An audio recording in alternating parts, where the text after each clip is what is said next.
Every time you walk into the room, got me feeling crazy. Shot my heart, boom, boom. Any other boy would stare, but me, I look away, cause you're making me scared. Trying not to breathe, 1, 2, 3. Baiklah, bismillahirrahmanirrahim. Assalamualaikum warahmatullahi wabarakatuh. Waalaikumsalam warahmatullahi wabarakatuh. Baiklah, selamat pagi anak-anak. Pagi, Bu. Gimana kabar kalian hari ini? Alhamdulillah baik, Bu. Nah, sebelum Ibu lanjut, Ibu mau tanya dulu siapa yang tidak hadir hari ini? Aldo, Bu. Sakit, Bu. Cuma Aldo? Ya, Bu. Baiklah. Sebelumnya udah pada semangat belum? Semangat, Bu. Nah, baiklah anak-anak, sebelum kita memulai pelajaran kita seperti biasanya, marilah kita berdoa. Silakan untuk ketua kelas memimpin doanya.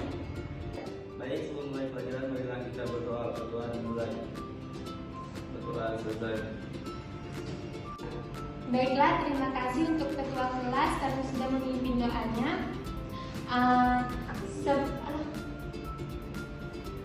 Seperti yang Ibu sudah jelaskan kemarin bahwa materi kita kali ini yaitu tentang perbedaan zat tunggal dan zat campuran.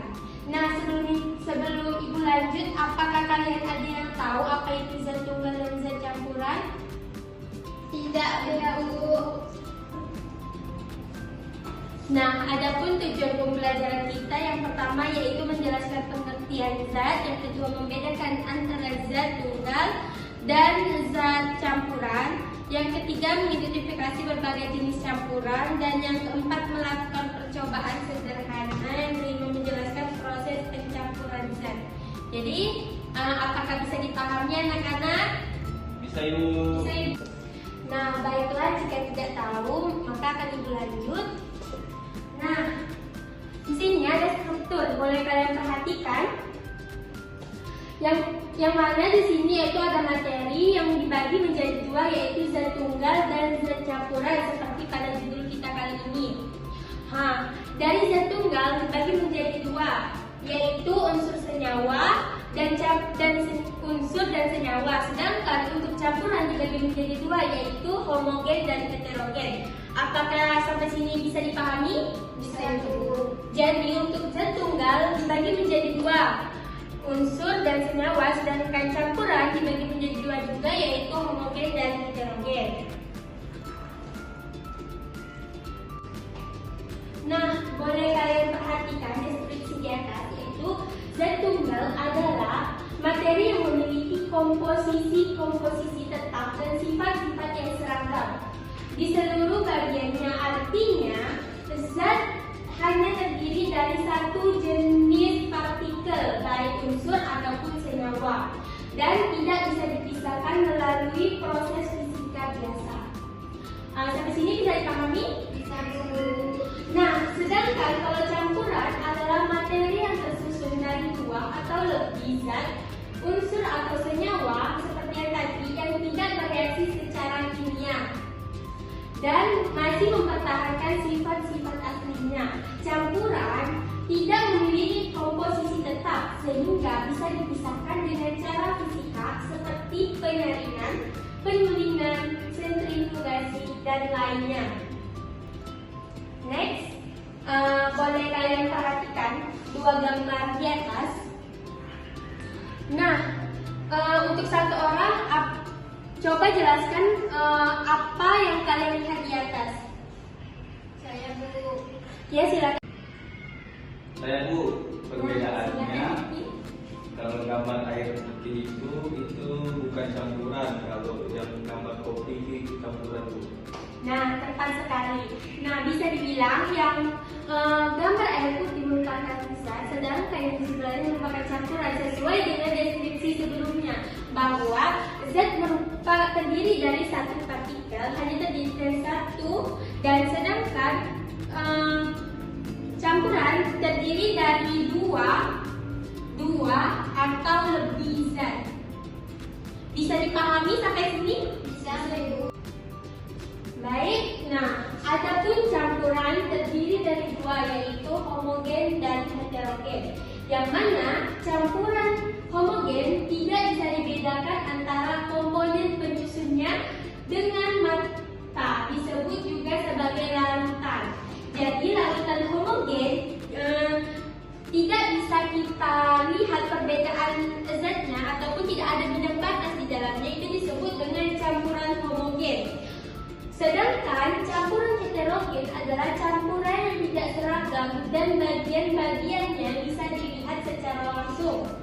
Komponen penyusunnya bisa dibedakan. Nah, sedangkan campuran heterogen di sini kita bisa bedakan antara bidang batasnya. Seperti itu.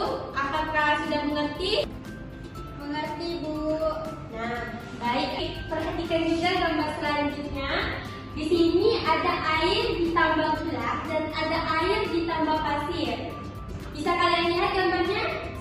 Sudah jelas? Baik. Nah, untuk Siti, menurut kamu air ditambah gula merupakan campuran apa? Campuran homogen. Kenapa kok bisa disebut dengan campuran homogen? Karena dia tidak bisa nanti kalau udah bercampur. Baik. Nah, sedikit penjelasan tadi dan yang telah Ibu sampaikan ke kalian. Sebelum Ibu menyuruh kalian mengerjakan sesuatu, Ibu ingin bertanya, apakah ada yang tidak kalian mengerti dari materi kali ini? Sudah cukup paham, Bu. Sudah cukup paham. Hengki gimana, Hengki? Paham, Ibu. Siti gimana?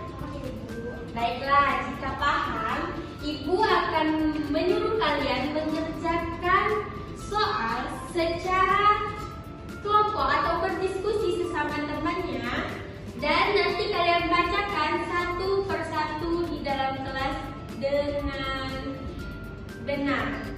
Kalian boleh mencarinya di HP kalian masing-masing, buka Google ataupun apa-apa literasi. Nah, nanti kalian sampaikan ke depan kelas. Mengerti?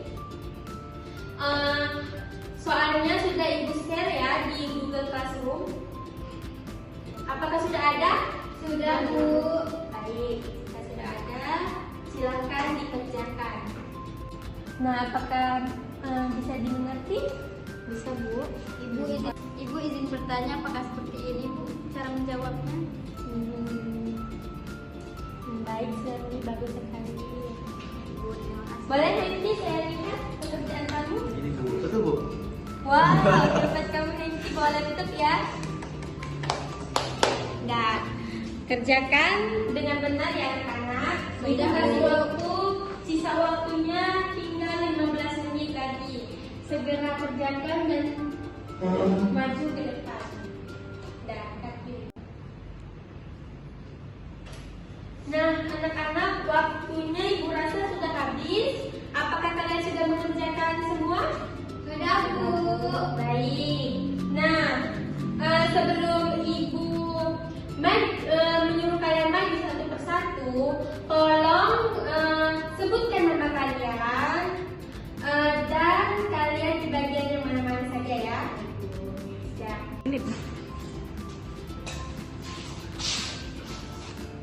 Baiklah, Assalamualaikum warahmatullahi wabarakatuh. Waalaikumsalam warahmatullahi wabarakatuh. Di sini saya akan menjelaskan hasil tugas saya. Yang pertama, jelaskan dengan kata-katamu sendiri apa perbedaan antara zat tunggal dan campuran serta kan contoh masing-masing. Zat tunggal adalah zat yang terdiri dari satu jenis partikel saja dan tidak dapat dipisahkan lagi dengan cara fisik biasa. Contohnya itu seperti air murni, oksigen, dan garam murni. Soal yang kedua, mengapa air garam disebut campuran, sedangkan air minum disebut zat tunggal? Jadi air garam itu disebut campuran karena terdiri dari dua zat, yaitu air dan garam yang dicampur tanpa reaksi kimia. Garam tetap dapat dipisahkan dari air dengan cara penguapan, sedangkan air murni hanya mengandung satu jenis zat, yaitu H2O, dan tidak bisa dipisahkan lebih lanjut secara fisik menjadi zat lain. Sekian dari penjelasan saya akhiri. Wassalamualaikum warahmatullahi wabarakatuh.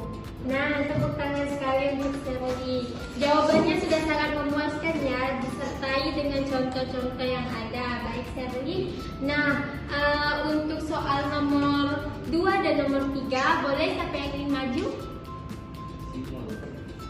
Saya Bu. Nah, silakan maju. Baik, sebelumnya perkenalkan nama saya Siti. Saya akan menjawab pertanyaan yang telah diberikan. Seorang siswa mencampurkan gula dengan air hingga larut sempurna. Apakah hasilnya tergolong zat atau campuran? Jelaskan alasanmu. Baik, hasil pencampuran antara gula dan air tergolong ke dalam campuran. Lebih tepatnya campuran homogen, karena kedua zat tersebut bercampur rata dan tidak bisa dibedakan secara kasat mata. Namun, sifat masing-masing zat tetap ada dan bisa dipisahkan kembali, misalnya dengan penguapan air. Untuk jawaban nomor 4, pertanyaannya, jelaskan perbedaan campuran homogen dan campuran heterogen serta berikan contohnya. Nah, campuran homogen adalah campuran yang zat penyusunnya tidak dapat dibedakan dengan mata. Misalnya campuran larutan gula, udara, cuka. Campuran heterogen adalah campuran yang zat penyusunnya masih bisa dibedakan. Misalnya campuran pasir dan air, minyak dan air, campuran batu dengan tanah. Sekian, terima kasih. Nah, baik. Untuk jawaban Siti sangat memuaskan. Tepuk tangannya juga. Tepuk tangan juga untuk Siti tadi. Nah, untuk yang terakhir boleh satu Hengki maju. Baik, perkenalkan nama saya Hengki. Saya akan menjawab soal nomor 5, yaitu bagaimana cara yang bisa dilakukan untuk memisahkan campuran antara pasir dan garam. Jelaskan langkah-langkahnya. Jawabannya, cara memisahkan campuran pasir dan garam yaitu: pertama, tambahkan air ke dalam campuran tersebut dan aduk hingga garam larut. Yang kedua, saring campuran tersebut, pasir akan tertinggal di saringan. Dan yang ketiga yaitu didinginkan air garam hasil saringan hingga airnya menguap dan garam tertinggal. Langkah ini melibatkan penyaringan dan penguapan. Sekian dan terima kasih. Baik Hengki, tepuk tangan untuk Hengki. Jawaban boleh duduk Hengki.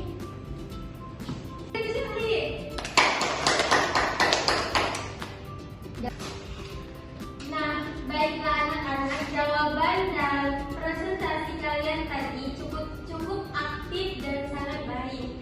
Nah, Ibu berterima kasih kepada kalian karena sudah mau menjawab dan berpartisipasi di dalam pembelajaran kali ini. Nah, untuk minggu depan, Ibu harap dan Ibu minta kalian untuk membawa air gelas dan juga gula pasir, juga pasir. Nanti kita akan praktekkan di sini dengan lebih jelas lagi. Ada satu orang untuk membawa penyaring atau saringan yang kecil tuh, sudah tahu? Sudah.